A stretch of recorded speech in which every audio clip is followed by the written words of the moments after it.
Hello friends, आज के video में हम बात करेंगे अकाउंटेंसी 12th की कंपनी अकाउंट्स के बारे में। कंपनी अकाउंट्स जो है सिलेबस का मेजर एक पार्ट है और वेरी इंपॉर्टेंट है। डिफ़िकल्टी लेवल की बात करें तो ज़्यादातर स्टूडेंट्स इसको थोड़ा डिफ़िकल्ट समझते हैं, लेकिन मैं कोशिश करूँगा आपको कि काफ़ी आसानी से आप ये इसको समझ पाएँ।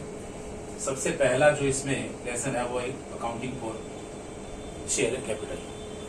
लेकिन कई बार ये बात उठती है कि कंपनी क्या है, क्योंकि हम शेयर कैपिटल के बारे में तब जान पाएंगे जब हम कंपनी को जानेंगे। तो पहले आज हम बात करेंगे इस वीडियो में कि कंपनी क्या, थोड़ा अच्छे से दोबारा से उसको रिवाइज कर लें।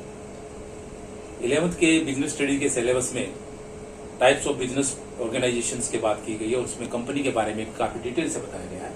तो यहाँ हम उतने डिटेल में बात नहीं करेंगे, समराइज वे में एक बात करेंगे। सबसे पहली बात ये है कि कंपनीज के बारे में प्रोफेसर LH हैने, एक काफी बड़े विद्वान व्यक्ति हैं, प्रोफेसर LH हैने, इन्होंने एक परफेक्ट डेफिनेशन कंपनी की दी है। LH हैने के वर्ड्स में बात करूं तो a company is an artificial person created by the law having separate entity with perpetual succession and a common seal. ये एक डिफाइन उन्होंने किया है। तो इसमें जो कुछ चीजें इंपॉर्टेंट है उन पे हमें फोकस करना है। सबसे पहली चीज उन्होंने लिया है आर्टिफिशियल पर्सन।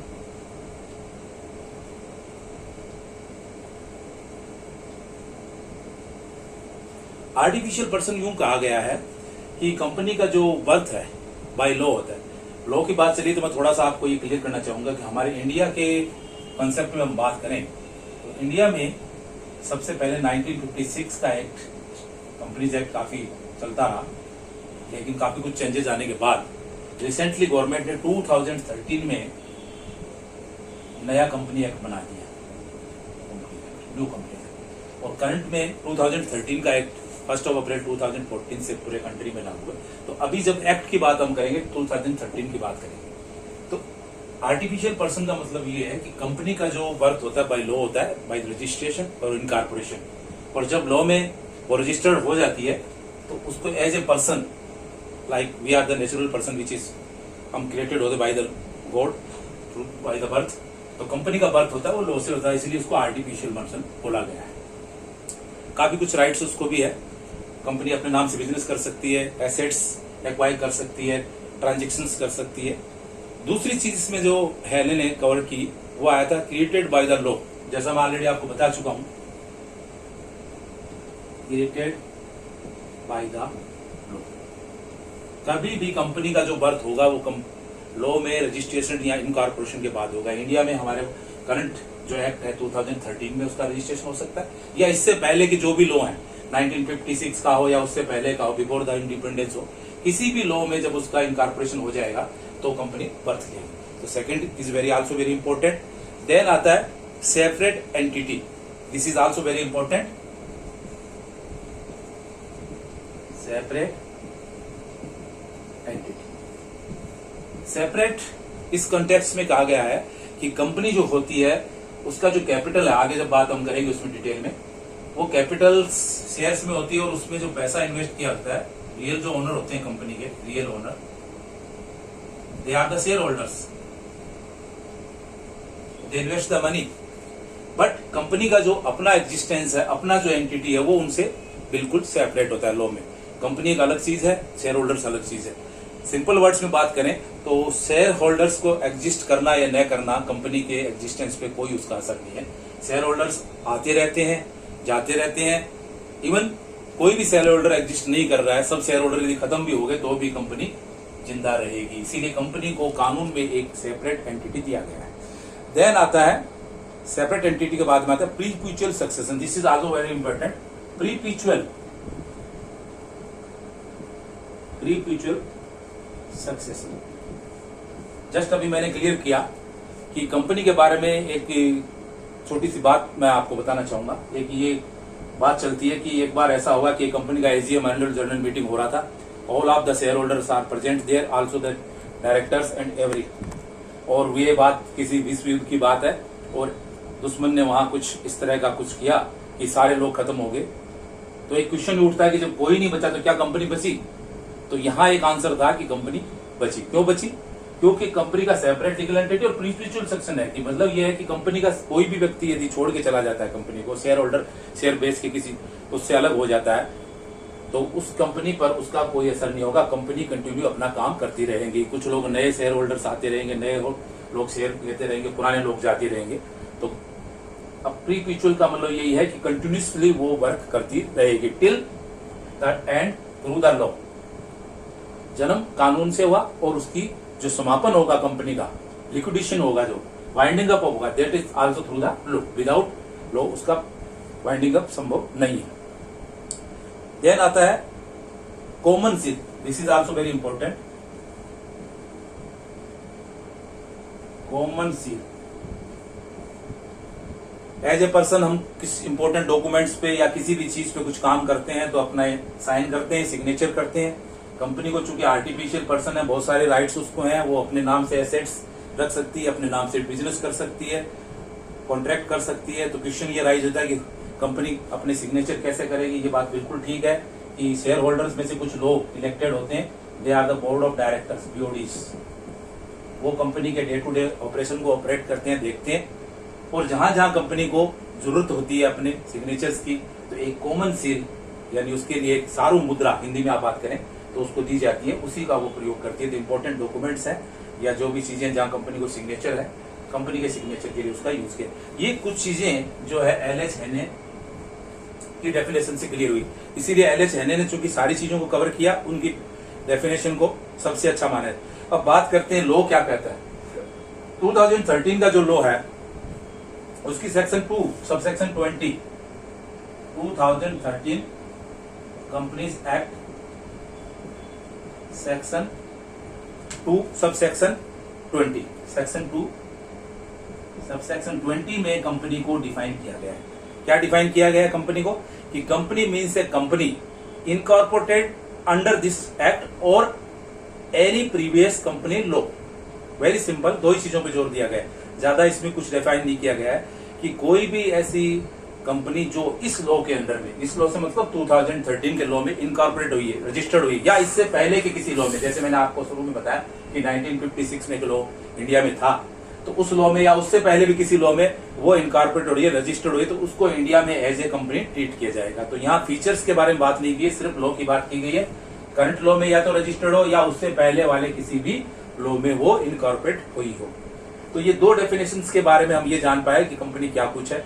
अब इतनी सारी बातें जानने के बाद में एक छोटे रूप में या ब्रीफ में हम कंपनी की कुछ मेन फीचर्स को भी जानना चाहेंगे ताकि कंपनी को अच्छे से हम जान पाए। शुरू करो।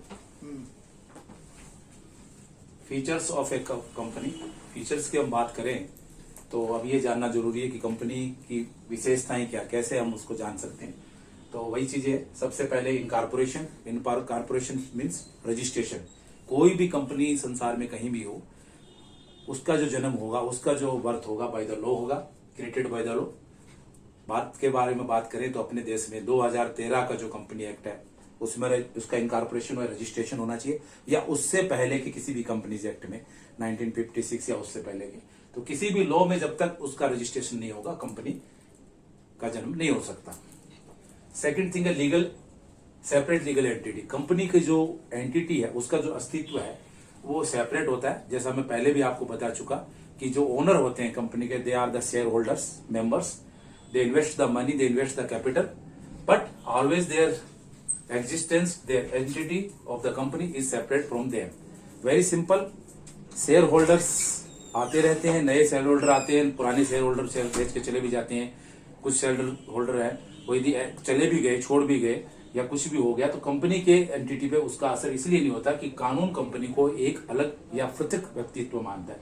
तो हिंदी में बात करें तो उसको कह सकते हैं पृथक अस्तित्व है, पृथक वैधानिक अस्तित्व है।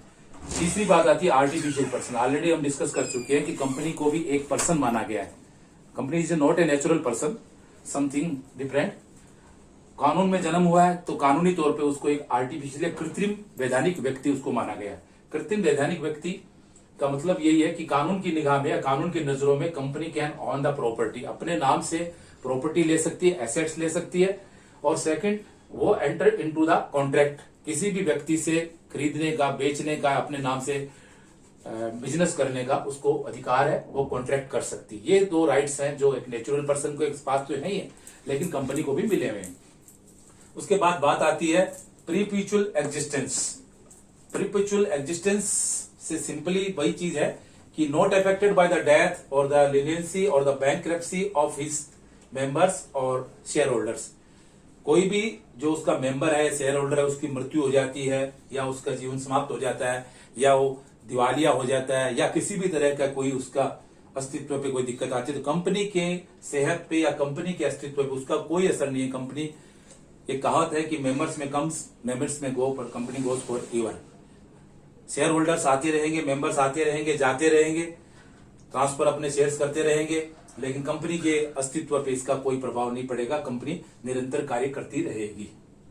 Limited liability of the members. Next one is company के जो मेंबर्स हैं, जो शेयर होल्डर्स है, उनका जो दायित्व है, उनका सीमित दायित्व होता है। बहुत सीधे शब्दों में बात करें तो जितना उन्होंने शेयर्स, जितने मूल्य के शेयर्स उन्होंने लिए हैं, वहीं तक का दायित्व आमतौर पे उनका सीमित होता है। यही बात जब आप देखते हैं आमतौर पे कंपनीज का जो नाम होता है उसके आखिर में लिमिटेड और प्राइवेट लिमिटेड वर्ड यूज होता है, क्योंकि उसके मेंबर्स जो है उनका पर्सनल जो लायबिलिटी है कंपनी के प्रति वो उनके शेयर्स के वैल्यूज तक ही सीमित होता है, जितना उन्होंने शेयर्स लिए। Next one, transferability of the shares, यानी शेयर्स का स्थानांतरण। जो शेयर कंपनी के शेयर होल्डर्स के पास है, आमतौर पे यदि वो कंपनी के मेंबर्स हैं, वो इच्छुक नहीं है, तो अपने शेयर्स को किसी अन्य व्यक्ति को दे सकते हैं, या यदि चाहते हैं तो वो शेयर्स खरीद भी सकते हैं। और शेयर्स को ट्रांसफर करने के लिए सेकेंडरी मार्केट, सीधे शब्दों में बात करें तो स्टॉक एक्सचेंज है, जहां स्टॉक एक्सचेंज के माध्यम से कंपनी के मेंबर्स अपने शेयर्स का आदान प्रदान कर सकते हैं। हाँ, कुछ कंपनीज में शेयर्स की जो ट्रांसफरेबिलिटी है वो लिमिटेड होती है, वो संभव नहीं है, खासतौर से जो प्राइवेट लिमिटेड कंपनीज है या जो इस तरह की अन्य कंपनियां हैं। नेक्स्ट आता है मैनेजमेंट और ओनरशिप। छोटे बिजनेस में जब हम बात करते हैं सोल ट्रेड में या पार्टनरशिप में, तो आमतौर पे मैनेजमेंट, प्रबंध भी वही है और स्वामी भी वही होते व्यक्ति होते हैं। तो ओनरशिप और मैनेजमेंट को एक सिक्के का दो पहलू ही माने जाते हैं, एक ही माने जाते हैं। लेकिन कंपनी के मामले में खासतौर से जानना जरूरी है, जैसा मैंने कहा कि कंपनी की जो कैपिटल होती है वो शेयर कैपिटल होती है, और शेयर कैपिटल जो होती है that is in the hands of members. Very simple way, use a word, shareholders. So really the owner is a company's shareholders.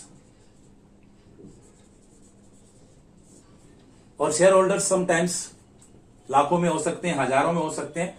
तो it is not practically possible, it is as per legal that they are the owner, real owner of the company, but it is not possible कि each and every one part in the day to day management of the company। तो question ये आता है कि company का प्रबंध कौन करता है? तो कंपनी के प्रबंध या मैनेजमेंट के लिए शेयर होल्डर्स में से कुछ लोग इलेक्टेड होते हैं, कुछ लोग उसमें से चुने हुए होते हैं, और एक बोर्ड होता है जो उसके लिए मैनेजमेंट का काम करता है। उसको हम बोलते हैं BODs. BOD means board of directors. वो लोग शेयर होल्डर्स में से ही होते हैं जो कंपनी को मैनेज करते हैं। तो मैनेजमेंट और ओनरशिप दोनों डिफरेंट होती है कंपनी के मामले में, खासतौर से ध्यान रखना चाहिए। आखिर बात जो सबसे इंपॉर्टेंट है, कॉमन सील, सार्वमुद्रा। हिंदी में सार्वमुद्रा का जैसे मैं पहले भी आपको उल्लेख कर चुका हूं कि कंपनी को जहां भी कोई कॉन्ट्रैक्ट करना है या कोई डॉक्यूमेंट को साइन करना है या कोई इंपॉर्टेंट डॉक्यूमेंट्स है, वहां कंपनी अपने एग्जिस्टेंस को शो करना चाहती है, because he company is also an artificial person. तो उस एग्जिस्टेंस को अपने को साबित करने के लिए कंपनी अपनी common seal, very simply word use करेगी, स्टैम्प को यूज करेगी, और उसका जहां जो डॉक्यूमेंट पे वो सील, कॉमन सील यूज की जाती है, माना जाता है कि कंपनी ने उस पर अपने सिग्नेचर किए। तो ये थोड़ी सी बात आज हमने की, कंपनी क्या है और उसके फीचर्स क्या है। अब अगले पार्ट में हम बात करेंगे कितने तरह की कंपनी हो सकती है, खासतौर से हमारे अपने कंट्री में कितने तरह की कंपनी 2013 के एक्ट में दी गई है, उनके बारे में बात करें। आज के लिए इतना ही, धन्यवाद।